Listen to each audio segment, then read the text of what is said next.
What up, though, homies and homies? It's your homeboy Grand Tizzle, and we are back for some more graphic work. In this session, well, should I say the last session, I showed you guys how to extract hair and to extract human beings, vixen models, or whatever the case may be. But this is a follow-up of the flyer tutorial, party flyer.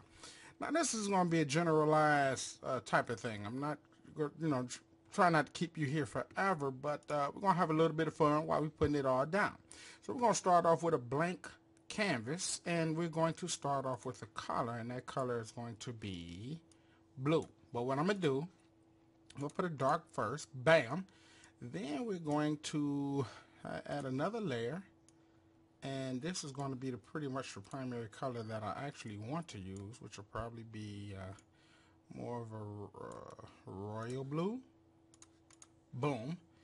And we're going to deselect, go to our filter, and then we're going to blur, Gaussian blur. Now my wife is home, you know what I'm saying, so I ain't gonna be having no video vixens up, but I'll use a nice person, and he's gonna be Mary J. Now, for the record, fam, I do want to say this: you do want to have at least 20 key elements that you may want to use when you're putting together your flyer, flyer designs. Now, of course, you want to give and take, do have a little more, maybe a little less, but you want to have your set of speakers. You want to have your set of disco balls. You want to have your set of doves, a set of diamonds, some palm trees, and some champagne bottles. Now, of course, it's going to be a variety of other different things, but this is a good starter. You know what I mean? This is a good starter, and this is more than enough for you to accomplish your will. So let's select Mary J, and we'll throw her in there. I already got her extracted and color corrected and all the other madness. So let's drop her in there, and she can go. And we're pretty much going to keep her this size because we're going to put some font down there and some tags and some, instructional information, this, that, and the other. Now, we're going to keep this simple again, fam. You already know how to do the thing. Now, I'm going to show you a trick later. This technique is where I actually put light on her, like she's being lit up from behind. You'll see the little light there, little light on the shoulders, boom. That's a technique that I use, but we don't have time to do it today. But I will get back to it. And if you really, really want to get into some real, excuse me, some deep and detailed graphics. Now, when you're doing tutorials, please never, never cough and choke and burp and hiccup and all of that stupid crap like I be doing. I'm just a cuckoo clock, but I prefer you be more professional. So what we're going to do here is, the first thing we're going to do is start to maybe try to design a background. So we got the fade, right? And we got the black for the shadow, right? So now let's kind of start. Oh, I got the hiccups, y'all. That's because I was drinking a little bit of O'Doul's and some Hennessy and vodka, 7 times distilled. No, I'm just kidding. Some Kool-Aid, real strong Kool-Aid with a whole lot of sugar. So I'm speeding right now. So anyway, let me hold my breath for a minute. I got to pause this. All right, I think I'm set. So first thing I'm going to do, fam, is let's kind of add some noise and just some background abstract designs. And kind of think like a graphic designer on this here. First thing we're going to do is just to make it kind of busy in the back, let's pull up some clouds. And let's put some white, maybe a little gray. And we'll see if it works. Okay. That might work a little bit. Put a little bit right there. Okay, that's kind of cool. Let's get our eraser tool, and maybe let me see. We'll shrink it, and maybe we'll kind of erase the bottom a little bit, right? And let's blur it too.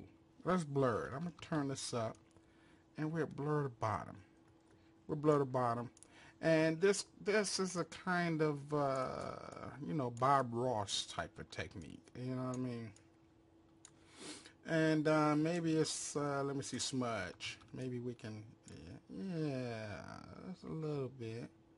Smudge a little bit. All right, cool. Now we got that. And let's add maybe something else kind of really busy. Let's do another layer, and let's pile a little bit of sun ray.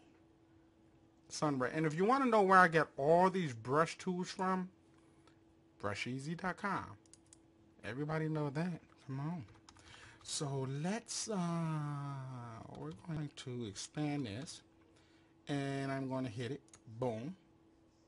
Oh, sorry, yeah, I got to put it on the paint too.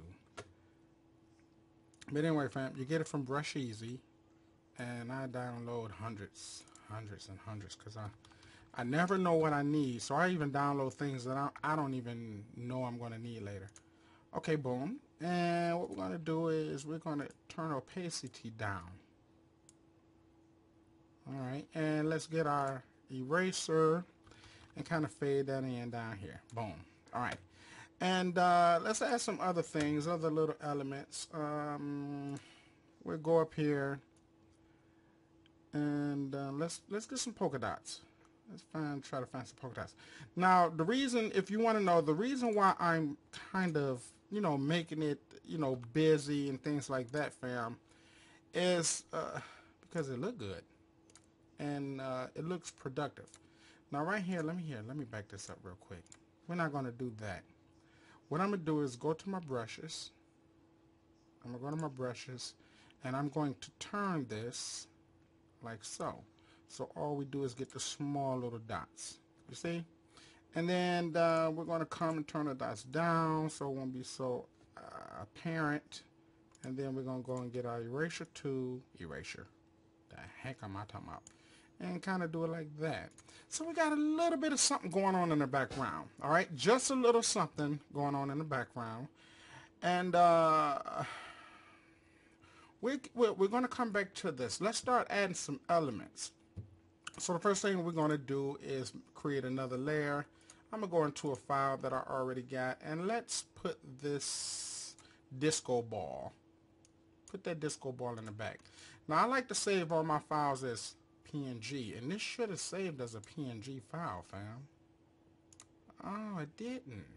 Oh, why? PNGs are supposed to... Oh, I should have had that separate. Okay, I didn't have that separated. No worries. No worries.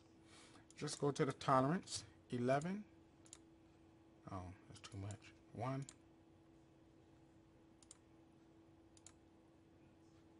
2 maybe. 2. That ain't turning out so good for me, fam. Sorry about that. Let me deselect and see if I could pull up, maybe this is cleaner. There we go. That's a PNG file with the background removed. Okay, so let's drag that back there, and we'll delete her. We'll take her, we'll put her in the back. And let's shrink her down a bit. Bing, bing. Boom. So now we got a little something happening, right? Now let's adjust the levels, fam. Let's adjust the contrast. So we'll select it, and then we'll go up here, and we'll go to levels. And we want to add some contrast to that. So you see I'm pulling, I'm darkening it up, I'm brightening it up. I'm just making it real punchy and contrasty, so it won't be so washed out. Boom. And now that we got that, let's go in here and let's open up some PNG speakers. So which one we'll use? Let's use the brown. See what can happen here. We see we got that PNG. And let's pull that back there. Boom. And what I'm going to do is let's shrink this down. Pull it up. Shrink it down. And what I'm going to do is I'm going to put it behind those there. And we'll give it some dimension, making it small, but, you know. And we'll pull it behind the speaker. So now we got that. And for symmetry, first of all, let me do some levels on it real quick before I copy it. We'll do some levels. We'll darken it up. Brighten it a little. Make it punchy. Unreal. And let's copy it. And now that I have two versions, let's transform it and flip it horizontal. Hold shift, hit the arrow button, slide it so it can move fast, and make it symmetric. All right, so boom. So we got that. Now let's add some other elements. Let's do this. Let's take the mirror ball. Let's name that mirror ball. And let's drag this down. And let's slide a mirror ball up here.